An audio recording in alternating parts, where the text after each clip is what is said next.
There are certain keywords that I could use to describe many of the British films that I've reviewed on this channel. Bizarre, sleazy, seaman. So, what word would I use to describe Ray Cooney and John Luton's Run for Your Wife? Pain. That word is pain. Yes, friends, we are back in 70s sex comedy territory. Though it's distressing to note that this film was spawned in 2012 and was based on Cooney's own 1983 smash hit play. Run for Your Wife is a farce which focuses on the adventures of lovable Cockney cabbie and owner of the most distinctive name ever, John Smith, played by Danny Dyer. His life is this cavalcade of generic London landmarks, contrived situations, and one of the most banal theme songs that I've ever heard.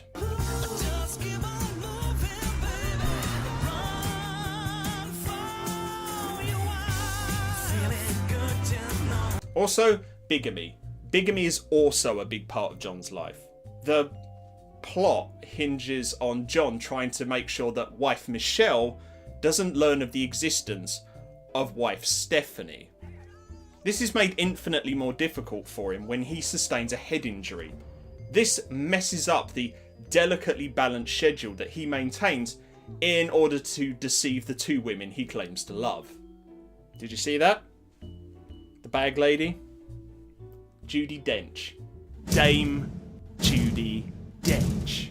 Her appearance is one of the things that makes this film noteworthy because in of itself, Run for Your Wife isn't that special. It's terrible. This becomes obvious within the first few minutes, and it's appeared on pretty much every single list of the worst British films of all time. But it's also chock full of cameos from a plethora of faces that will be recognisable to the majority of UK viewers.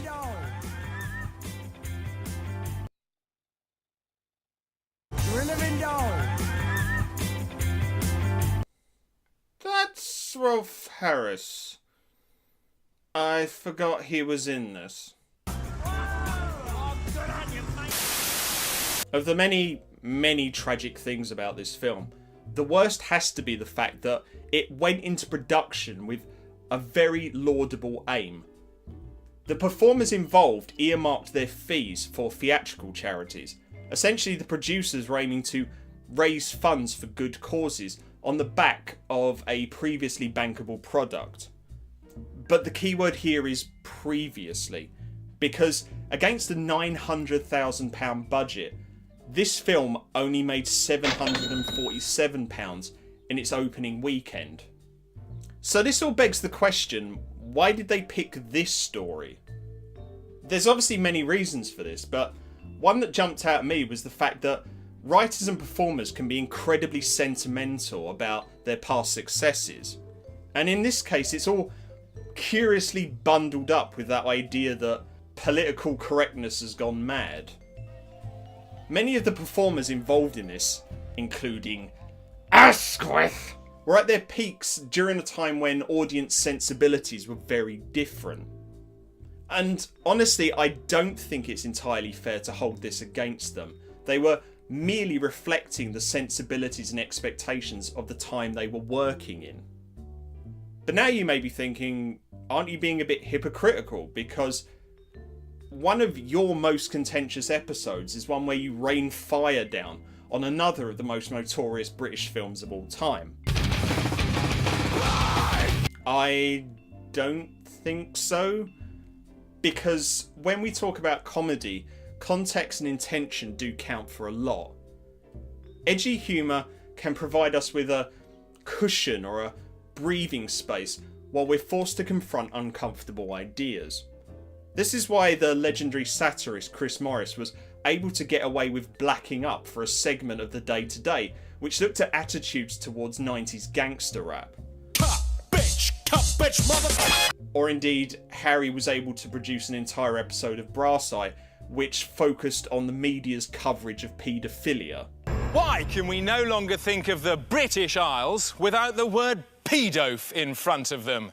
Now, it's only right that people debate whether or not such material is effective or even justifiable, but the important thing is that we're still having that conversation.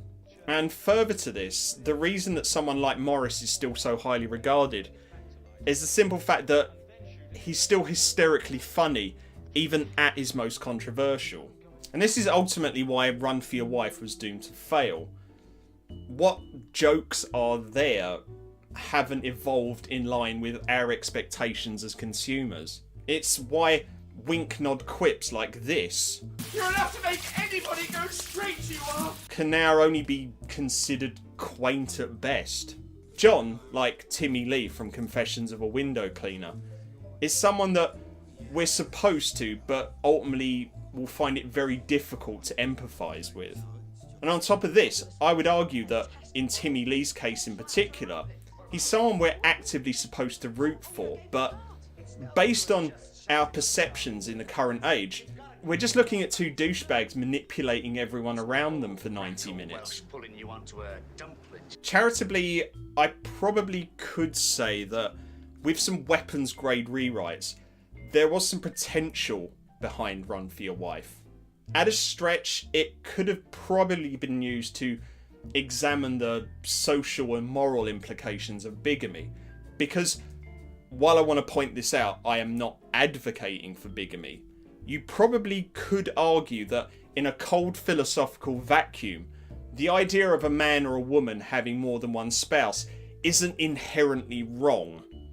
And if nothing else, this concept could produce some genuinely blackly comic material.